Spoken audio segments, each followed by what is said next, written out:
நடிகர் ரஜினிகாந்த் வந்து இந்த ஹேமா கமிட்டி விஷயத்தை பத்தி கேட்கும்போது எனக்கு தெரியலங்க அப்படின்ற மாதிரி ஒரு வார்த்தை சொல்றாரு. எப்படி பாக்குறீங்க? தெரியலன்னா அவருக்கு தெரியலதான், அவருக்கு தெரிஞ்சா அவர் சொல்லுவார். முன்னாடி நடிகர்கள் திட்டமிட்டு அதை தவிர்க்கிறாங்கன்னு நினைக்கிறீங்களா? இல்ல சார், நான் உடனே இதுலயே ஒரே ஒரு விஷயம் நான் சொல்ல ஆசைப்படுறேன். உங்களுடைய மௌனம் தப்பாக தெரியும். உங்களுடைய மௌனம், நீங்க இது எதுக்கு சொல்லணும், இது சொன்னா இது நான் என்ன பதில் சொல்லணும், ஒண்ணும் சொல்ல வேண்டாம்.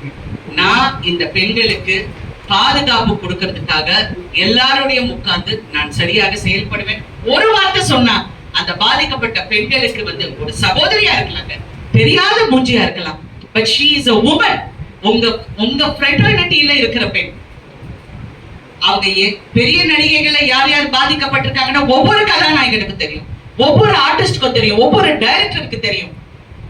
தெரியலன்னு இல்லை, அவங்க ஒரு வார்த்தை அந்த பெண் பாதிக்கப்பட்ட பெண்ணுக்கு சொன்னா உண்மையிலே சந்தோஷமாக இருக்கும்.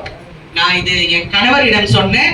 அவர் அப்கோர்ஸ் அது பாலிட்டிக்கலா அவர் எப்படி அது என்ன கரெக்ஷன் கொடுக்க முடியுங்கிறது அவர் ஒர்க் பண்ணிட்டு இருக்காரு. ஏன்னா அவர் நடிகர் சங்கத்துல அவர் மெம்பர் கிடையாது, தூக்கி போட்டாச்சு அவரு. அது இன்னும் அவங்களால அதை ரீஸ்டேட் பண்ண தெரியலன்னு சொன்னேன். ஓகே, ஐ டிட் சே பண்ணல, தெரியலன்னு சொன்னேன்.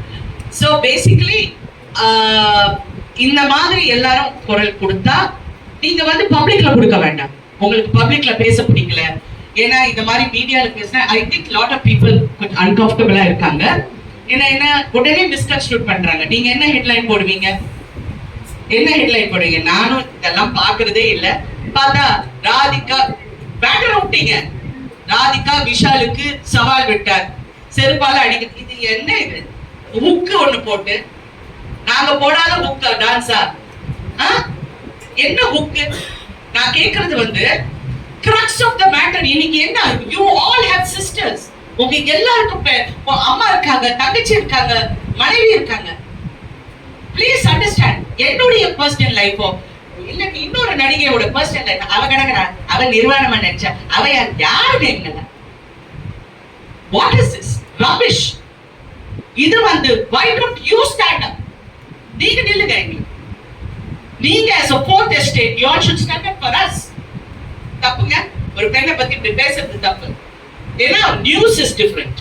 நீங்க fourth estate, நீங்க ஒரு நியூஸை சொல்றீங்க. தவறா சொல்ல போகுது எங்களுக்காக நீங்களும் குரல் கொடுங்களேன், சொசைட்டியை மாத்துங்க. யா சாரி, நான் ரொம்ப ஏதோ கிளாஸ் எடுக்கிற மாதிரி இருக்கேன். சொல்லுங்க நெக்ஸ்ட். Thank you. ஓகே.